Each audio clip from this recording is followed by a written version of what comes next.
اعوذ باللہ من الشیطان الرجیم بسم اللہ الرحمن الرحیم۔ آج ہم سورۃ البقرہ کی آیت نمبر 63 سے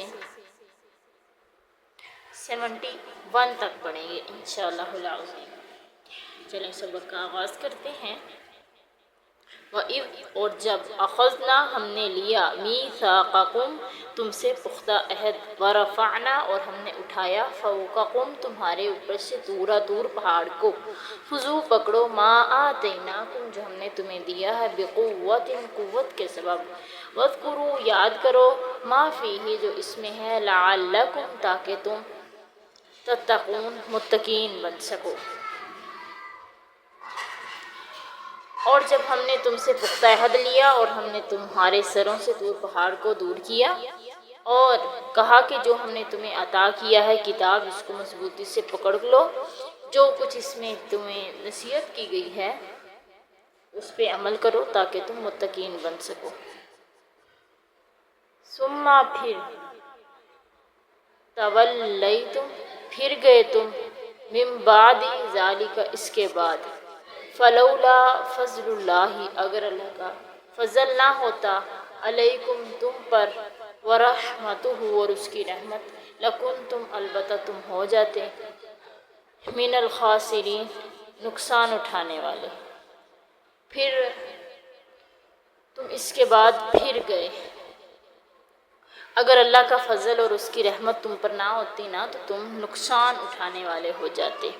وَلَقَدْ اور البتہ تحقیق عالم تم جان لیا تم نے، الذین اور لوگوں کو کہ اعتدوا جنہوں نے زیادتی کی تھی، منکم تم میں سے، فی السبت ہفتے کے دن، فقلنا ہم نے کہا لہم ان سے، کونوا ہو جاؤ، قردۃ بندر خاسئین ذلیل، کہ تم میں سے کچھ لوگ تھے جنہوں نے ہفتے کے دن میں زیادتی کی تھی، ہم نے ان سے کہا سزا دی کہ تم ذلیل خوار بندر بن جاؤ۔ فجعلناہا ہم نے بنایا اسے نکالا عبرت، لما بین یدیہا جو اس زمانے کے پہلے تھے، وخلفہ وما خلفہا جو بعد میں آنے والے تھے، وموعظۃ اور نصیحت ہے، للمتقین پرہیزگاروں کے لیے۔ ہم نے اس واقعے کو ان کے لیے عبرت بنایا جو اس زمانے میں موجود تھے اور جو ان کے بعد میں آنے والے تھے، اور متقین کے لیے اس میں نصیحت ہے۔ وَإِذْ اور جب قال کہا موسیٰ نے لقومہ اپنی قوم سے، ان اللہ بے شک اللہ تعالی یأمرکم حکم دیتا ہے تمہیں، ان تذبحوا کہ تم ذبح کرو، بقرۃ گائے۔ قالوا انہوں نے کہا اتتخذنا ہزوا کیا تو ہم سے مذاق کرتا ہے؟ قال کہا اعوذ باللہ اللہ کی پناہ، ان اکونا کہ میں ہو جاؤں، من الجاہلین جاہلوں میں سے۔ موسیٰ علیہ السلام نے اپنی قوم سے کہا کہ اللہ تمہیں گائے ذبح کرنے کا حکم دیتا ہے۔ انہوں نے کہا کہ یہ کیسا مذاق کر رہے ہو موسیٰ ہم سے؟ موسیٰ نے کہا اللہ کی پناہ کہیں میں بھی تم جیسا جاہل نہ بن جاؤں جو اللہ کی باتوں پہ یقین نہیں کر رہے۔ قالوا پھر انہوں نے کہا ادعو لنا دعا کیجیے ہمارے لیے ربک اپنے رب سے، یبین لنا جو واضح کرے ہمارے لیے، ما ہی کہ وہ کیسی گائے ہو۔ قال کہا اللہ تعالیٰ نے انہ بے شک وہ، یقولو کہتا ہے، انہا بقرۃ بے شک وہ گائے جو ہے، لا فارض کہ نہ وہ بوڑھی ہو، ولا بکر نہ ہی وہ بچی ہو، عوان بین ذالک وہ درمیانی عمر کی ہو، ففعلوا ما تؤمرون تم وہ کر گزرو جو تمہیں حکم دیا جا رہا ہے۔ پھر انہوں نے کہا کہ چلے ہم تمہاری بات مان لیتے ہیں، تو اب اللہ سے دعا کیجئے کہ وہ گائے کیسی ہو۔ اللہ نے کہا کہ وہ گائے نہ بوڑھی ہو نہ بچی ہو، درمیانی عمر کی ہو، اب تمہیں جو حکم دیا گیا وہ کر لو۔ لیکن وہ باز نہ آئے۔ قالوا پھر انہوں نے کہا ادعو لنا دعا کیجئے ہمارے لیے ربک اپنے رب سے، یبین لنا وہ واضح کرے ہمارے لیے، ما لونہا کہ اس کا رنگ کیسا ہو۔ قال کہا اللہ تعالیٰ کہا حضرت موسیٰ نے، انہ یقول بے شک اللہ فرماتا ہے، انہا بقرۃ بے شک وہ گائے، صفراء زرد رنگ کی ہو، فاقع گہرا ہو، لونہا اس کا رنگ، تسر الناظرین دیکھنے والوں کو وہ خوش کر دے۔ حضرت موسیٰ علیہ السلام سے پھر انہوں نے کہا کہ اس کا رنگ کیسا ہو؟ اللہ نے کہا اس کا رنگ زرد، گہرا زرد رنگ ہو کہ دیکھنے والے خوش ہو جائیں۔ قالوا انہوں نے کہا ادعو لنا دعا کیجیے ہمارے لیے ربا کا اپنے رب سے کہ یبین لنا وہ واضح کر دے ہمارے لیے کہ ماہیہ وہ گائے کیسی ہو ان البقرہ تشابہ علینا ابھی بھی گائے ہمارے سامنے ابھی بھی شبہ ہے اس کے معاملے میں وَإِنَّا بے شک ہم انشاءاللہ اگر اللہ نے چاہا لمہتدون ضرور ہدایت پا جائیں گے۔ پھر بھی انہیں ابھی تسلی نہ ہوئی، کہنے لگے ابھی بھی ہمیں بتاؤ کہ وہ گائے کیسی ہو، اب بس ایک مرتبہ بتا دو انشاءاللہ پھر ہمیں گائے مل جائے گی۔ قالا کہا موسیٰ علیہ السلام نے انہو یقول بے شک اللہ فرماتا ہے انہا بقرۃ بے شک وہ گائے لا ذلول نہ ہی وہ مشقت کرنے والی ہو، تثیر الارض کہ زمین کے اندر نہ ہی وہ ہل چلاتی ہو، ولا تسقی الحرث نہ ہی کھیتی کو پانی دیتی ہو، مسلمۃ صحیح سالم ہو، لا شیۃ فیہا اس میں کسی قسم کا کوئی عیب نہ ہو۔ قالوا الآن جئت بالحق کہنے لگے اب تو نے حق بات کی ہے۔ فذبحوها انہوں نے وہ گائے ذبح کی، وما کادوا نہیں تھا قریب کہ یفعلون وہ اس طرح کر سکتے۔ پھر انہوں نے جب دوبارہ کہا کہ اس کی متعلق پوچھا تو حضرت موسیٰ نے کہا کہ اللہ کے فرماتے ہیں کہ وہ گائے کسی قسم کا کوئی کام نہ اس سے لیا جاتا ہو، نہ کھیتی کا کام اس سے لیا جاتا ہو، نہ زمین کو پانی دیتی ہو، صحیح سالم ہو۔ پھر وہ کہنے لگے اب ہمیں پتہ چل گیا کہ وہ گائے کیسی ہوگی، تو انہوں نے وہ گائے ڈھونڈی، اللہ کے حکم سے انہیں وہ گائے مل گئی۔ آئیے اب اس کی تفسیر کی طرف آتے ہیں۔ اللہ تعالیٰ آیت نمبر 63 میں فرماتے ہیں کہ ہم نے تم سے وعدہ لیا اور تم سے طور پہاڑ کو ہم نے دور کر دیا، کہ طور پہاڑ کو تمہارے سروں پر جو بلند کیا تھا اسے تم سے دور کر دیا۔ جب تورات کے احکام کے متعلق یہود نے شرارت کرتے ہوئے کہا کہ ہم سے تو ان احکام پر عمل نہیں ہو سکے گا، اللہ تعالیٰ نے طور پہاڑ کو سائبان کی طرح ان پر نازل کر دیا، جس سے ڈر کر انہوں نے عمل کرنے کا وعدہ کر لیا، لیکن پھر بھی بعد میں وہ مکر گئے، پھر گئے۔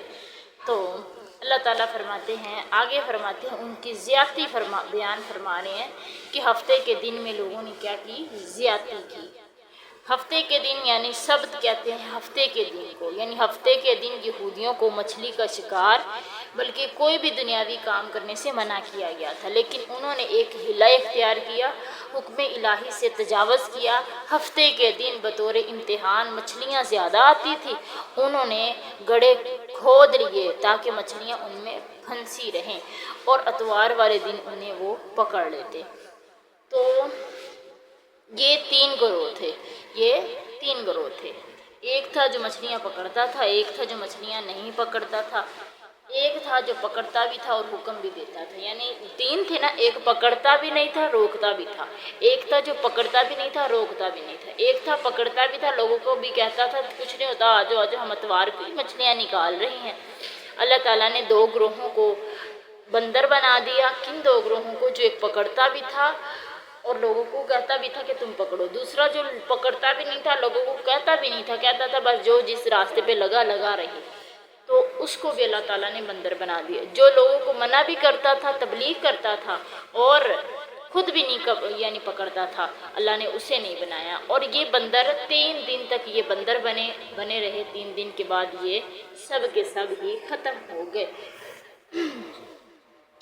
تو یہ حضرت داؤد علیہ السلام کی قوم میں یہ واقعہ پیش آیا تھا۔ تو آگے اللہ تعالیٰ فرما رہے ہیں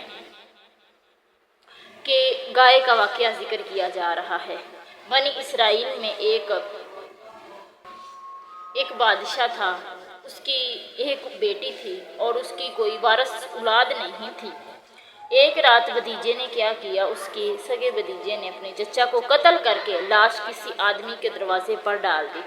صبح قاتل کی تلاش میں ایک دوسرے کے ذمہ دار ٹھہرانے لگے۔ آخر کار یہ بات حضرت موسیٰ علیہ السلام تک پہنچی، انہوں نے ایک گائے ذبح کرنے کا حکم دیا۔ گائے کا ایک ٹکڑا مقتول کو مارا گیا، جس سے وہ زندہ ہو گیا اور قاتل کی نشاندہی کر کے دوبارہ پھر سے وہ مر گیا۔ ٹھیک ہے، تو جب انہیں گائے کی تلاش کا حکم دیا گیا تو وہ کہنے لگے کہ ہم سے یہ کیسا مذاق کر رہے ہو موسیٰ کہ پہلے ایک بندہ ہمارا قتل ہو گیا ہے، اب تم کہتے ہو کہ گائے ذبح کرو۔ حضرت موسیٰ نے کہا کہ تم جاہل ہو کہ کس طرح اللہ کی باتوں پہ تم سوال اٹھا رہے ہو۔ تو اللہ تعالیٰ نے انہیں گائے کی ذبح کرنے کا حکم دیا، لیکن انہوں نے کیا کیا کہ انہوں نے کہا کہ وہ کیسی ہو گائے؟ تو اللہ تعالیٰ نے انہوں نے سوال کیے، اللہ تعالیٰ نے بھی ان پر مشکل ڈال دی کہ اگر وہ کوئی بھی گائے پکڑ کے ذبح کر دیتے تو ان کا کام ہو جانا تھا، لیکن انہوں نے کیا کیا؟ سوال پہ سوال کیا۔ اللہ نے بھی کہا کہ وہ بوڑھی نہ ہو، بچی بھی نہ ہو، درمیانی عمر کی ہو، گہرا زرد رنگ ہو، کسی قسم کا اس سے کام نہ لیا جاتا ہو۔ تو آخر انہوں نے کہا کہ انشاءاللہ اب ہمیں یہ گائے مل جائے گی۔ نبی صلی اللہ علیہ وسلم نے فرمایا اگر وہ انشاءاللہ نہ کہتے تو قیامت تک انہیں وہ گائے نہیں ملنی تھی۔ تو وہ اس گائے کی تلاش میں نکل پڑے۔ وہ گائے انہیں ایک یتیم بچے کے پاس سے ملی۔ اس بچے نے ایک شوقیہ طور پر گائے کو پالا پوسا تھا، جو کہ اس سے کوئی بھی کام نہیں لیتا تھا، بلکہ اسے کھانا کھلاتا، اچھا کھانا کھلاتا اور اس سے کسی قسم کا کام نہیں لیتا تھا۔ اس یتیم نے یہ اس کی قیمت لگائی کہ جتنی اس کی کھال کے اندر گوشت ہے اتنا میں سونا لوں گا، یہ اس کی قیمت ہے۔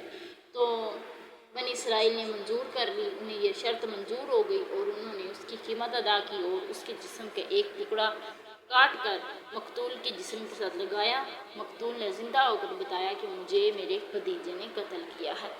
اور مشکات شریف میں ہے کہ نبی صلی اللہ علیہ وسلم نے فرمایا بنی اسرائیل میں سب سے پہلا فتنہ جو برپا ہوا تھا وہ عورت کے متعلق ہوا تھا، جو کہ بھتیجے نے لالچ میں آ کے ایک عورت سے شادی کرنا چاہا اور شادی کر کے اس کی جائیداد پہ قابض ہونا چاہا۔ تو لالچ بہت بری بلا ہے، اس نے لالچ میں آ کے یہ کیا۔ تو اس نے سوچا کہ چلیں یہ غریب آدمی کے گھر کے سامنے پھینک دیے تو چلیں اس سے مجھے ایک دیت بھی مل جائے گی، وہ بھی میری ہو جائے گی اور چچا کی بیٹی سے شادی کر کے اس کی سلطنت پہ بھی قابض ہو جاؤں گا۔ لیکن اللہ تعالیٰ نے کیا کیا؟ اس کی چال کو اسی کی طرف الٹا دیا اور اس نے گناہ چھپ کے کیا۔ اللہ تعالیٰ نے اس مردے کو ہی، اس بندے کو ہی مطلب مقتول کو ہی جو ہے زندہ کیا اور اس نے اپنے قاتل کی نشاندہی کی کہ مجھے اس غریب نے نہیں بلکہ میرے سگے بھتیجے نے مجھے قتل کیا ہے، اور اس کو قتل کے بدلے میں قتل کر دیا گیا۔ وہ لالچ بری بلا ہے، وہ اپنی لالچ میں آیا اور اس نے یہ سب کیا اور اسے بھی قتل کر دیا گیا۔ تو اس لیے جو ہمارے مقدر میں ہے اس پہ یقین رکھنا چاہیے کہ یہ چیز اگر مقدر میں ہے تو ہمیں مل جائے گی، اگر نہیں ہے مقدر تو ہم چھین بھی لیں گے نا کسی سے تو ہمیں قے آ جائے گی، چھین کے بھی کھا لیں گے نا، وہ قے آ جائے گی ہمیں اگر ہمارے مقدر میں نہیں ہے۔ تو جو ہمارے مقدر میں ہے تو وہ ہم سے کوئی چھین نہیں سکتا۔ تو اس لیے اس واقعے سے ہمیں یہ پتہ چلتا ہے۔ تو آج کا سبق اتنا ہی، آگے انشاءاللہ ہم کل کریں گے۔